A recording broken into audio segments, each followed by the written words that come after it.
कर्नाटक अगर भारतीय जनता पार्टी के लिए दक्षिण का दरवाजा है और यहीं से आगे का रास्ता निकलेगा तो पूरी ताकत झोंकते हुए भारतीय जनता पार्टी के शीर्षस्थ नेता दिख रहे हैं, जिसमें प्रधानमंत्री नरेंद्र मोदी से लेकर देश के गृह मंत्री अमित शाह, जिनके साथ आज दिन भर हमने कर्नाटक में लगभग 500 किलोमीटर की दूरी पर अलग अलग जगहों पर रोड शो इनके साथ देखा है। लेकिन परीक्षार्थी एग्जाम के लिए आता है तो कई बार उसको ये भय सताता है कि कैसी परफॉर्मेंस रहेगी, तो वो बजरंग बली को याद करता है। क्या बीजेपी बजरंग बली के सहारे इस बार चुनावी मैदान में आखिरी वक्त में ये मान रही है कि आप ऐसी ताकत झोंक रहे हैं कि बजरंग बली नैया पार लगा देंगे? देखिए अंजना जी, यहां उल्टा हुआ है। हमने याद नहीं किया है, कांग्रेस ने याद किया है। आप मुझे एक बात बताइए, अगर कांग्रेस अपने घोषणा पत्र में बजरंग बली को अपमानित करने वाली ये बात न रखती तो क्या मुद्दा होता? उन्होंने तुष्टीकरण कर वोट कंसोलिडेशन के लिए ये प्रयास किया, मगर जब कंसोलिडेशन के लिए कोई एक प्रयास करता है तो कंसोलिडेशन एक और का नहीं होता है। शायद कांग्रेस वालों के गणित में ये नहीं रहा, अब इनके हाथ में बात नहीं रही। लेकिन आपने भी तो मुस्लिम आरक्षण एन वक्त पर सर चुनावों के पहले कहा कि हम इसको खत्म करेंगे। देखिए, मुस्लिम आरक्षण पर भारतीय जनता पार्टी, वो कह रहे 6% देंगे। पहले एक बात सुनिए ना, हाँ। मुस्लिम आरक्षण पर भारतीय जनता पार्टी का स्टैंड बहुत स्पष्ट है, आज से नहीं दशकों से है। इसमें हमारा छुपा हुआ स्टैंड ही नहीं है। इस देश के संविधान के हिसाब से धर्म के आधार पर आरक्षण हो ही नहीं सकता, और ये भारतीय जनता पार्टी का स्टैंड नहीं है, संविधान का स्पिरिट। वो गलत था, ये बात ठीक है कि हमें इसको रद्द करने में थोड़ी देरी हो गई, परंतु हमारा स्टैंड कोई आज का नहीं है। राजनीति में हमारा स्टैंड बहुत पुराना है, क्योंकि ये संविधान की स्पिरिट, जो मुस्लिम आरक्षण देना चाहते हैं वो संविधान के स्पिरिट के हिसाब से बात नहीं कर रहे हैं, वो अपीसमेंट की पॉलिटिक्स कर रहे हैं, वोट बैंक की पॉलिटिक्स। भारतीय जनता पार्टी का तो अगर हम मूल बिंदुओं पर जाए तो 3 बातें आप लोग हमेशा कहते थे: राम मंदिर, अनुच्छेद 370 और आपका भाषण देश की संसद में अनुच्छेद 370 के दिन कि हम इसको खत्म कर रहे हैं, और तीसरा मुद्दा यूनिफॉर्म सिविल कोड। लेकिन गृह मंत्री जी, क्या बात है कि बीजेपी राज्यों में इसको धीरे धीरे ला रही है? उत्तराखंड हो, हिमाचल, तमाम जगहों पर आपने जिक्र किया है, गुजरात में भी, अब कर्नाटक में भी चुनाव के टाइम मैनिफेस्टो में कर रहे हैं। गृह मंत्री को देश भर में एक साथ यूसीसी लाने से क्या रोक रहा है? ऐसा है कि यूसीसी ये भारतीय जनता पार्टी का अकेले का एजेंडा नहीं है। ये भी संविधान का एक आर्टिकल है, जिसके अंदर संविधान सभा ने इस देश की विधायिका और इस देश की संसद से एक अपेक्षा की है कि जब भी अनुकूल समय आए इस देश में कॉमन सिविल कोड हो।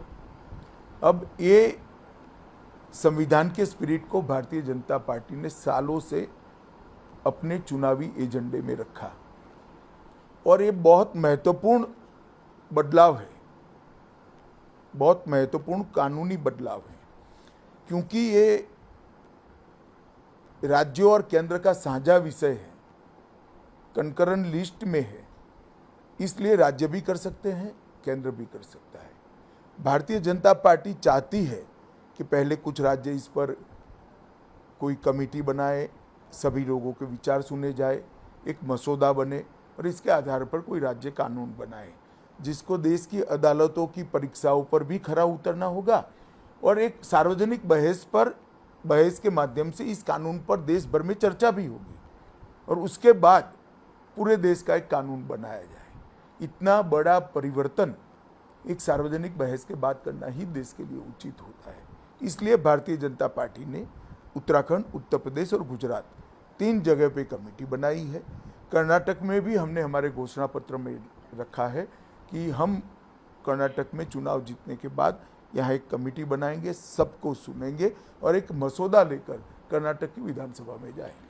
क्या बीजेपी को मुस्लिम्स का वोट चाहिए? ई ईश्वरप्पा साहब जो आपके नेता है सर, उन्होंने कहा कि भारतीय जनता पार्टी को मुसलमानों का वोट नहीं चाहिए। चलिए, गृह मंत्री आपको क्या लगता है? तुरंत ही भारतीय जनता पार्टी ने प्रेस स्टेटमेंट दे दिया है कि इनके व्यक्तिगत विचार है। अब आते हैं सोनिया गांधी के उस मुद्दे पर सर, जो कि देश में काफी बड़ा हो रहा है। बीजेपी और प्रधानमंत्री ने भी उस पर बोला है। जो उन्होंने सार्वभौमिकता सॉवरेनिटी का इशू कर्नाटक का उठाया है, यहाँ पर कन्नड़ आइडेंटिटी को लेकर, मराठी आइडेंटिटी को लेकर कई जगहों पर आप भी जिन इलाकों से गए हैं, बेलगावी में भी है, बीजेपी इसको बड़ा इशू बना रही है क्या? वो जो उन्होंने सॉवरेनिटी की बात कही ये है, बीजेपी का इश्यू नहीं है, देश का इश्यू है, देश की संसद का इश्यू है। देश की सार्वभौमिकता के अंदर हमारे संविधान को इतने खूबसूरत तरीके से बनाया गया है कि सब राज्यों की आइडेंटिटी को सुरक्षित करने की प्रोविजन है। सब राज्यों की भाषा, सब राज्यों की संस्कृति, सब राज्यों के आचार विचार, खान पान और भूषा, वेशभूषा, इस सब को समाहित करते हुए देश के सार्वभौमत्व की व्याख्या की गई है। परंतु वोट बैंक की पॉलिटिक्स के लिए राज्यों के सार्वभौमत्व को सुरक्षा करेंगे। जो ट्वीट मैंने देखा है, वो ट्वीट का अर्थ तो यही निकलता है।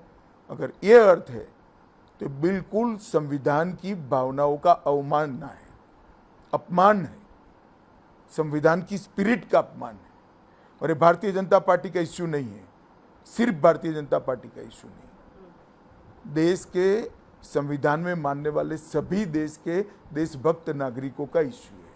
चुनाव प्रचार के दौरान ये कहा गया है, तो क्या बीजेपी इस पर कुछ एक्शन लेने की भी सोचेगी? एक्शन क्या होंगे, कैसे होंगे, मुझे मालूम नहीं है।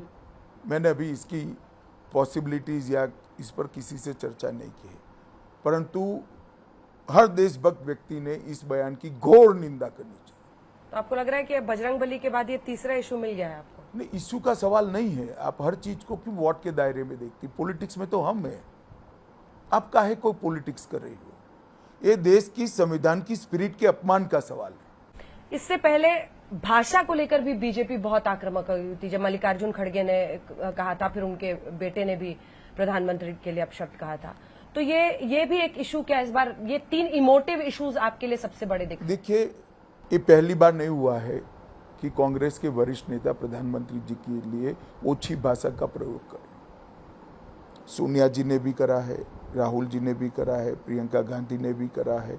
ढेर सारे कांग्रेस के नेता अलग अलग समय पर प्रधानमंत्री जी के लिए ओछी भाषा का प्रयोग करें। कोई मर जाने तक की बात कर देता है, परंतु जितनी बार भी ऐसे प्रयास उन्होंने किए, हर बार प्रधानमंत्री जी के प्रति लोगों का सम्मान बढ़ा है और भारतीय जनता पार्टी और मजबूत हुई है। मुझे पूरा भरोसा है कांग्रेस अध्यक्ष ने कर्नाटक के चुनाव में मोदी जी के लिए जो शब्द के प्रयोग किए हैं, कर्नाटक की जनता जरूर इसको पसंद नहीं करती है। मैंने प्रचार के दौरान भी देखा है, और उसका कर्नाटक की जनता जब अपना मत प्रदर्शित करेगी तब भी इसका रिएक्शन देखने को। यहाँ पर लेकिन आप, चूंकि आप हर राज्य में प्लानिंग करते हैं ग्रास रूट लेवल पर, यहाँ पर लिंगायत, वोगालिका, दलित, मुस्लिम वोट हर अपनी अहमियत रखता है। 17% लिंगायत, 87% लिंगायत समुदाय ने आपको लोकसभा में और लगभग 60% से ऊपर लोगों ने विधानसभा में दिया था। जगदीश शेट्टार, क्या आपको लगता है, और येदुरप्पा जी का थोड़ा साइलेंट हो जाना, आपने उनके बेटे को सीट दिया, टिकट दिया है शिकारीपुरा से, लेकिन आपको लगता है कि आपके ये 2-3 दिग्गज लिंगायत नेता जो हैं, उनके हटने खिसकने से आपको दिक्कत होगा? येदुरप्पा जी इस आयु में रोज 4 सभाएं कर रहे हैं, और शायद भारतीय जनता पार्टी में सबसे ज्यादा सभा करने वाले नेता श्री येदुरप्पा जी होंगे। जहां तक शेट्टार जी का सवाल है, शेट्टार जी स्वयं अपनी सीट पर लास्ट टाइम की जीत से डबल मार्जिन से हारने जा रहे हैं। अब जो व्यक्ति अपनी ही सीट हार जाएगा, दूसरी सीट पर क्या प्रभाव छोड़ेगी? और सऊदी साहब भी जो आपकी पार्टी छोड़ के गए, लक्ष्मण सवदी भी हारेंगे। ये भारतीय जनता पार्टी ने एक स्टैंड लिया है।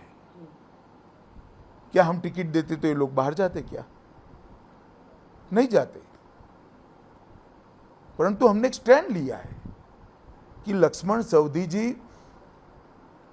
विधान परिषद के सदस्य थे, और जो बनने वाली विधानसभा है उसके आयुष्य तक वो सदस्य रहने वाले थे। तो दूसरे कार्यकर्ता को क्यों मौका नहीं देना भाई? और अगर आपको विधानसभा का चुनाव लड़ना था तो विधान परिषद का टिकट क्यों लिया? शेट्टार जी ने स्वयं तय कर दिया कि मैं बोम्बई जी के मंत्रिमंडल में शामिल नहीं होऊंगा।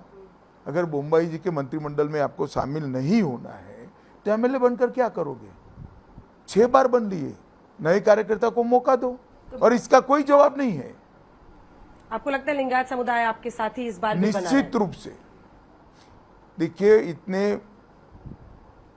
कांग्रेस के इतने बड़े सत्ता के पास्ट में कर्नाटक में कांग्रेस ने 2 ही बार लिंगायतों को मुख्यमंत्री बनाया। निजलिंगप्पा जी को बनाया और वीरेंद्र पाटिल को।